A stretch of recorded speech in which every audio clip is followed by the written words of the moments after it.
শুরুতেই জানিয়ে দিব আজকের গুরুত্বপূর্ণ সংবাদ বাংলা সংবাদ। জানাবো বেরিয়ে আসছে শুধু টাকার পাহাড়, সাবেক রেলমন্ত্রী মজিবুলের বিছানা জুড়ে টাকা আর টাকা। এবং সর্বশেষ জানাবো বিএনপির জাতীয় সরকারে কি জামায়াত থাকবে, যা জানালেন। এতক্ষণ শুনছিলেন সংবাদ শিরোনাম, এখন থাকছে বিস্তারিত।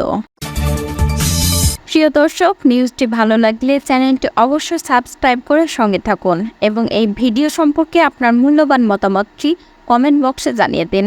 ধন্যবাদ।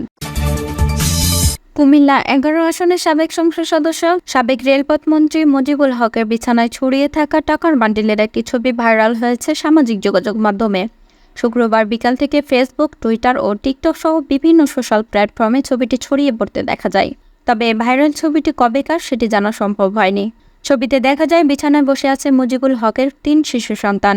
সন্তানদের সামনে 500 এবং 1000 টাকার নোটের কয়েকটি বান্ডিল পড়ে আছে। মুজিবুল হক তাদের সন্তানকে কোলে নিচ্ছিলেন। এক শিশু একটি শপিং ব্যাগে থাকা টাকার বান্ডিল নিয়ে খেলা করছে। মুজিবুল হকের স্ত্রী হনুফা আক্তার দাঁড়িয়ে শুয়ে দৃশ্য দেখছেন। ধারণা করা হচ্ছে সাবেক সংসদ সদস্য মুজিবুল হকের কোনো এক সন্তানের জন্মদিনের ছবি এটি। সন্তানের জন্মদিন উৎসবকে আরও আনন্দময় করতে কয়েক বান্ডিল টাকা ছড়িয়ে দেন বিছানায়। এ সময় মুজিবুল হকের কেউ খুব কাছের একজন সে ছবিটি তুলেছেন।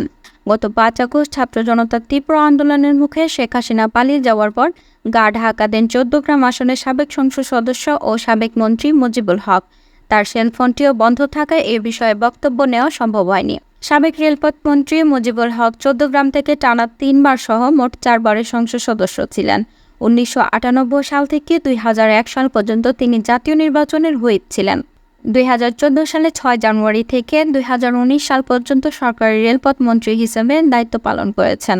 মুজিবুল হক 67 বছর বয়সে দীর্ঘ কুমার জীবনের ইতি টেনে 2014 সালের 31 অক্টোবর হনুফা আক্তার রিক্তাকে বিয়ে করেন। তিনি 2016 সালের মে মাসে 59 বছর বয়সে প্রথম কন্যা সন্তানের বাবা হন।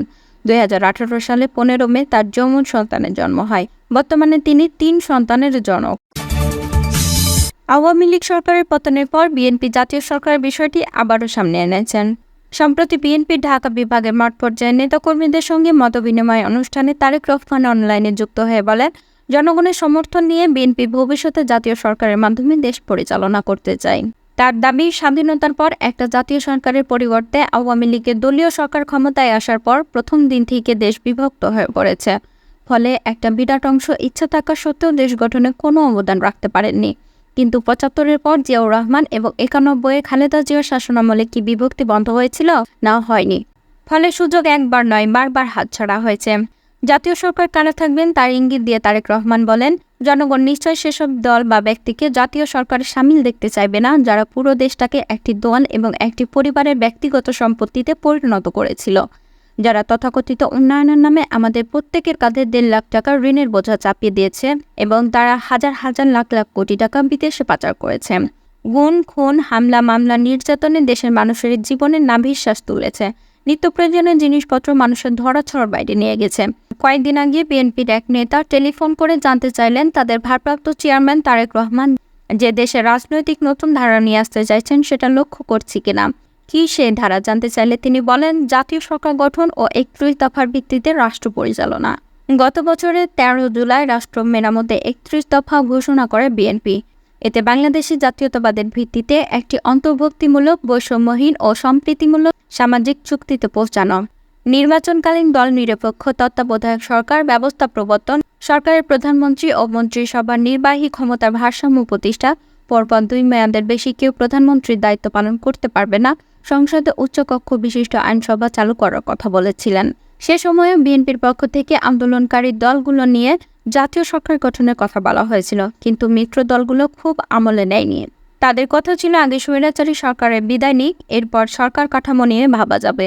যদিও বিএনপি বা রাজনৈতিক দলগুলো আন্দোলন করেও শেখ হাসিনা সরকারকে ক্ষমতা থেকে নামাতে পারেননি।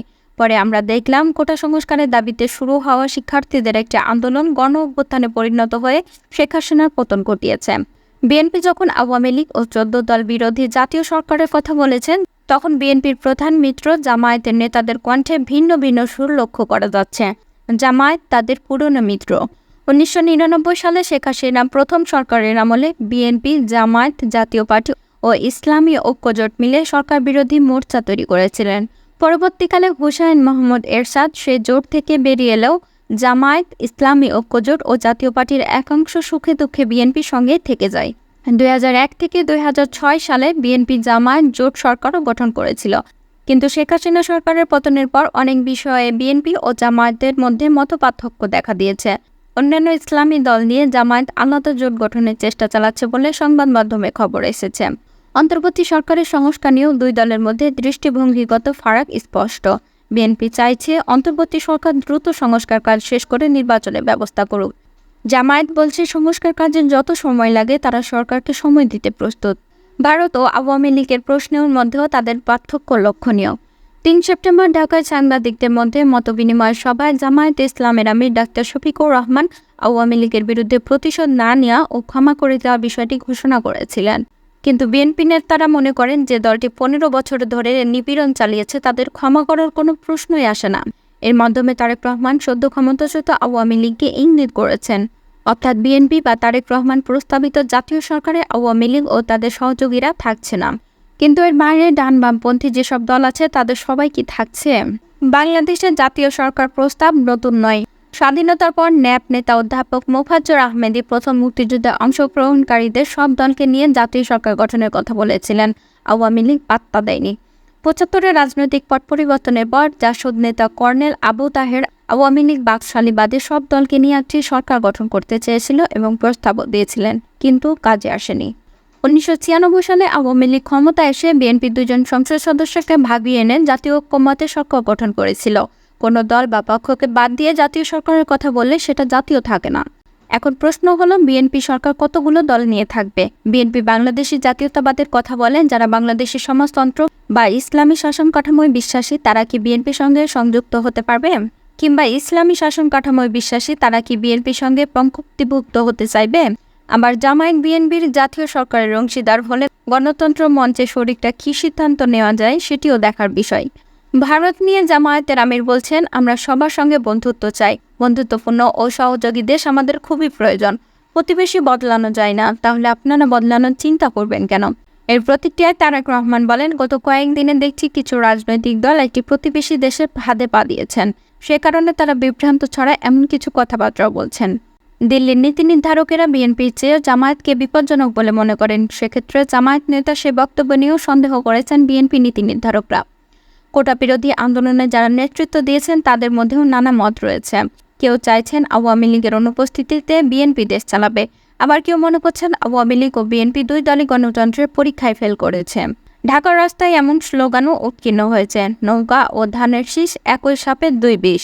ইতোমধ্যে বিভিন্ন বিশ্ববিদ্যালয়ে উপাচার্য পদে নিয়োগ নিয়েও বিএনপি ও জামায়াতের মধ্যে একটি মনস্তান্ত্রিক দ্বন্দ্ব দেখা দিয়েছে।